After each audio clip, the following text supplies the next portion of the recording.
Hello, I am Mr. Gill. I'm Patricia. And I'm MBLDesigns. And welcome to Sunday Video Fun Tim on March the 4th, 2017. Yes. And probably the last one. Yeah. Yes. For a while, to stay optimistic.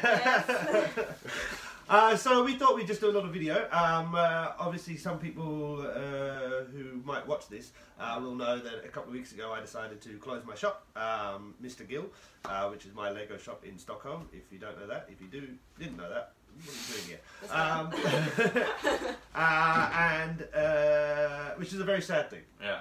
It's a very sad thing. It's a positive choice I made. And so what we thought we'd do is we just talk about me generally, the shop, stuff. But we thought we'd get together for one little last video because we do really enjoy hanging out together on Sunday mornings and making these little videos.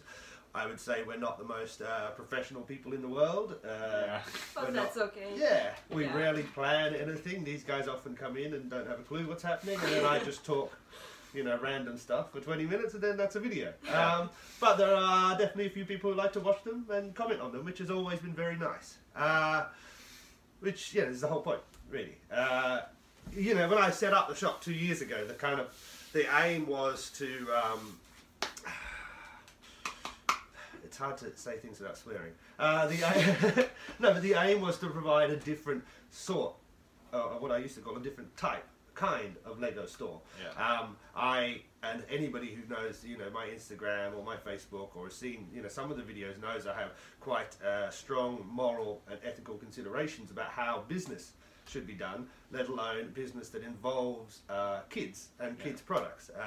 I do think that I'll use a posh word, it behoves us as retailers to act in particular ways when you are dealing with kids' minds, kids' developments, and kids' creativity. Just small things, the way you sell something that a kid is going to use can affect that child's development and what they go on to become. You can inspire as well as destroy. And so 2 years ago my view was that there was not enough inspiring being done, not just by major big box retailers within Sweden, Stockholm, the world, also some of the other independent shops within Sweden, and some of the baby shops, some of the online people. It had felt to me that Lego had, and again, big word, it is a commodity, without a doubt Lego is a commodity, but it felt like me that Lego had become too much of a commodity, something that was traded as opposed to enjoyed. Like gold or coffee, etc.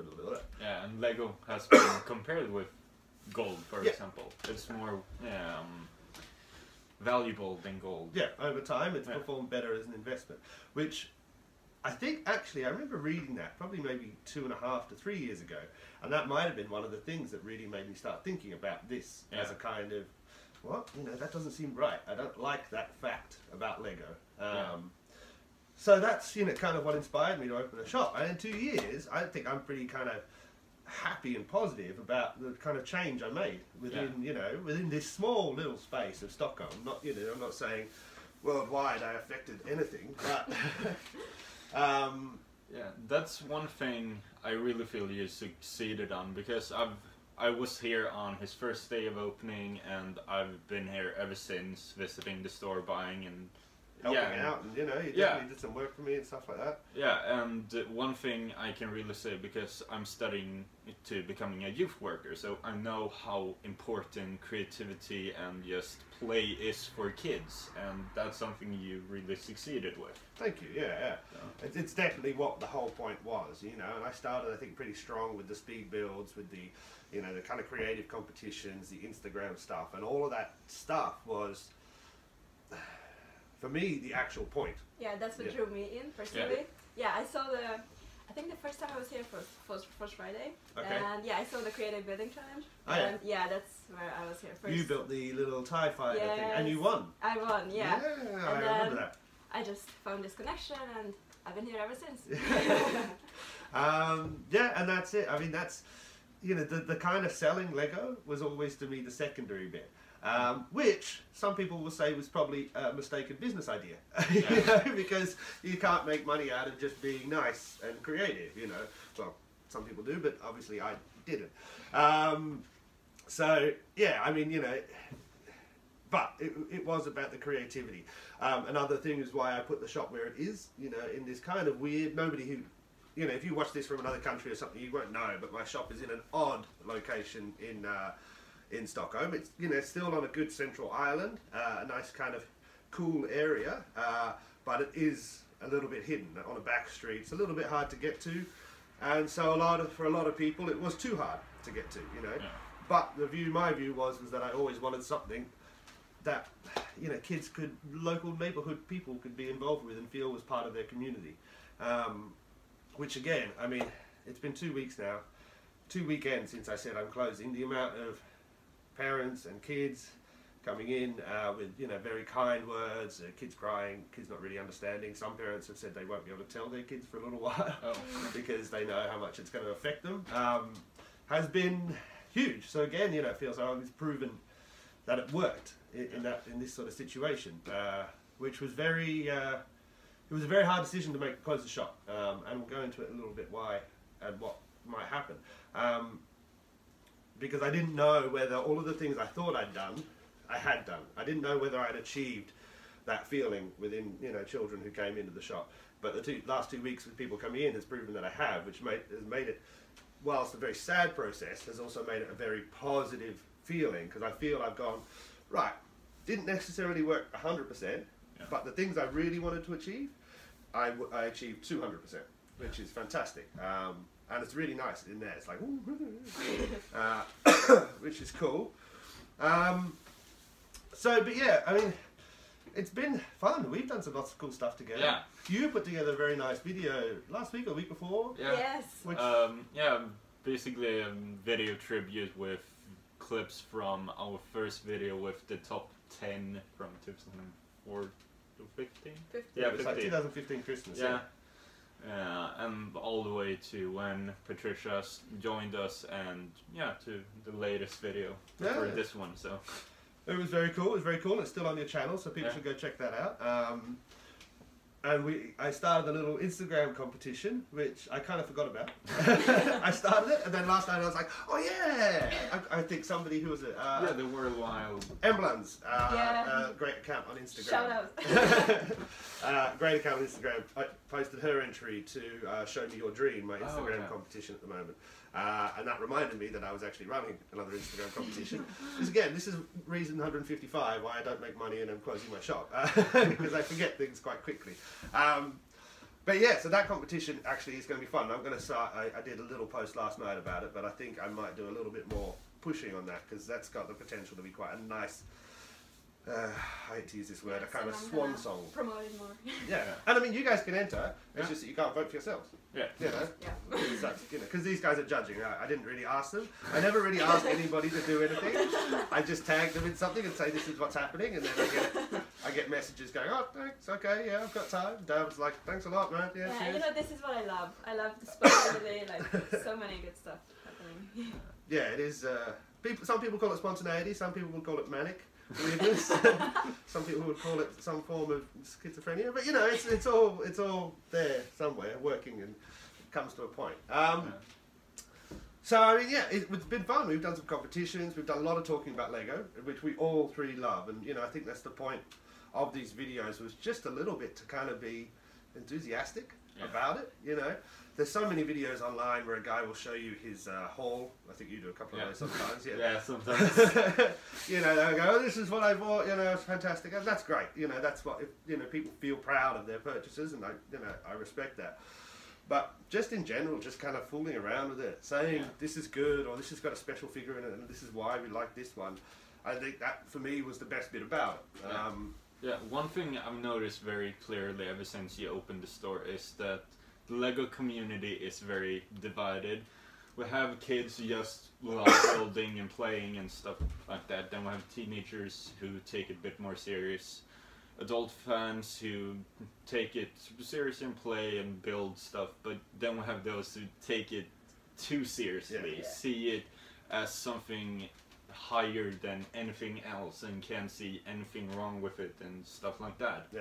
That's, for example, why, like, we did a top 10 worst sets of the year, and people don't usually take the time to talk about what Lego has done wrong and what they should improve on. Yeah, I mean, there is no love without criticism. Yeah. You know, you have to be able to look at something objectively and say this is fantastic, but this also could use improvement. Yeah. Just obsessively, you know, liking something because it is not a good thing. It's not a healthy thing, actually, in any way. You know, I love chocolate, but you've got to be good about it. Yeah.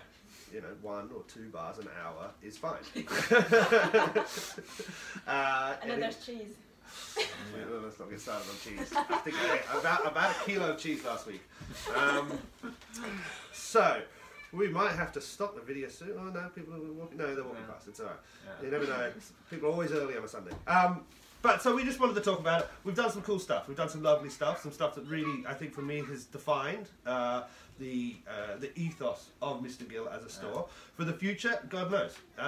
I've put on Instagram a few times. I don't really know what the plan is. Yeah. It's not necessarily anybody who knows me knows that I don't plan in any way. Reason number 269 why I have to close my shop.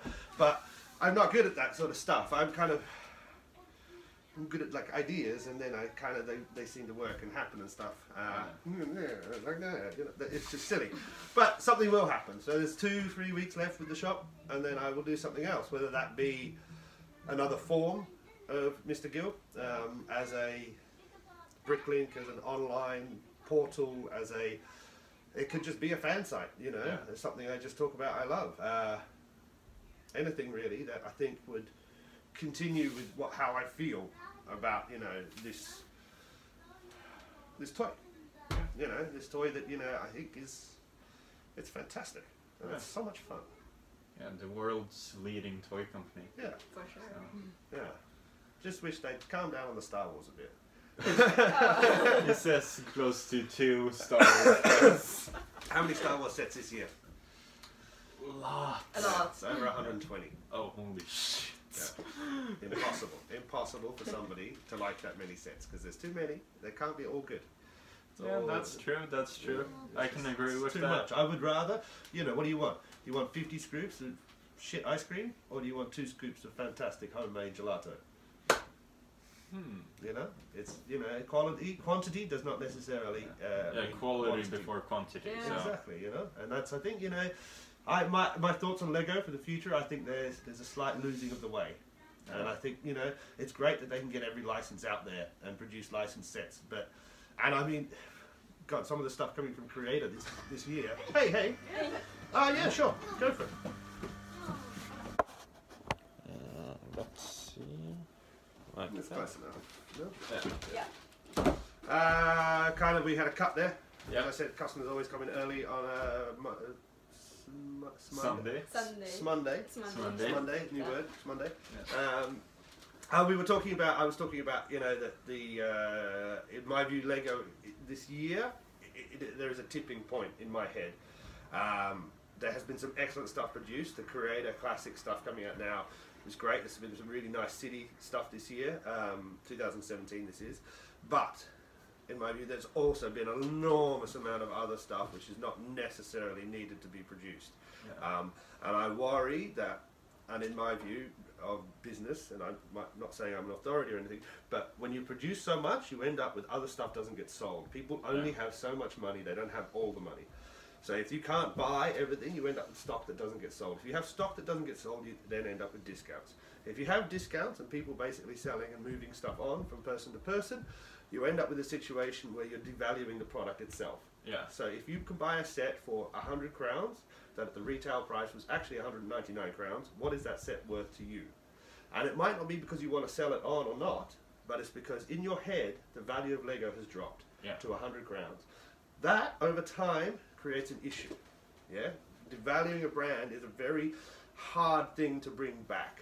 You know, you cannot then go, after years and years and years of low prices, the price is now this. People will not stand for it, and you'll lose market share again. So that's my kind of long-term view, and I feel, you know, knowing a little bit about the last year's trading, mostly only in Scandinavia, but other pockets of the world that I have friends in that I've talked to, that there is a form of crunch coming. Yeah. There has this is, I think, the middle of a bubble, and I feel that there is a crunch coming for Lego, and so it's slightly concerning because I like this toy. I'm not saying they're going to go out of business. You know, they've got lots of money, but something might happen. Yeah, one thing I've noticed very much is the fact that they have a lot of licenses and a lot based on movies that are active right now, and immediately when the movie stops showing in theaters or the interest of the movie, people aren't interested anymore. And it's first when like the sequel or something like that comes around, people are interested again. The best examples are like Jurassic World, Rogue One sets from this year, and just thinking of what they've planned for the future, Justice League, Wonder Woman, movies that are going to go by so fast. It worries me that, you know, kind of latching on to too much popular culture is not a good thing. I mean, the attention span of most people these days is only very small. But I mean, that's just my opinion. I don't know. But so for the future, who knows? Mr. Gill could be doing anything. This channel will stay open, Mr. Gill. I might take off the Lego Boutique in Stockholm thing, but it will be Mr. Gill's channel, and I will post about Lego without a doubt. And I mean, we will come back at some point, whether it just be for a chat in the future about stuff or a discussion about Lego, because that's what we both love. We all both love. All three of us love. But that's what we all love, you know. And I don't see any reason why we'd stop talking about things like that. It just might be that we have to find a different location, cafe or something like that. Or I might have another shop. So, thank you very much for all the people who's ever watched. And will watch in the future. Thank you very much for any likes and comments and subscribes and follows and ticks and thumbs ups and all the things that social media encompasses. It has been very fun. I've really enjoyed it. Thank you very much to you two. It's been awesome. Cool. We'll see you next time. Bye. Bye bye. Bye. So you do a very loud hello and then you do like a bye. Bye bye. Again, I do that thing from that end of that show. Bye bye. Have a good day. I can't remember. Didn't you find out what it was? It was. I can't remember. I don't know either. So American Dad. American Dad. There you go. Thank you. Thank you.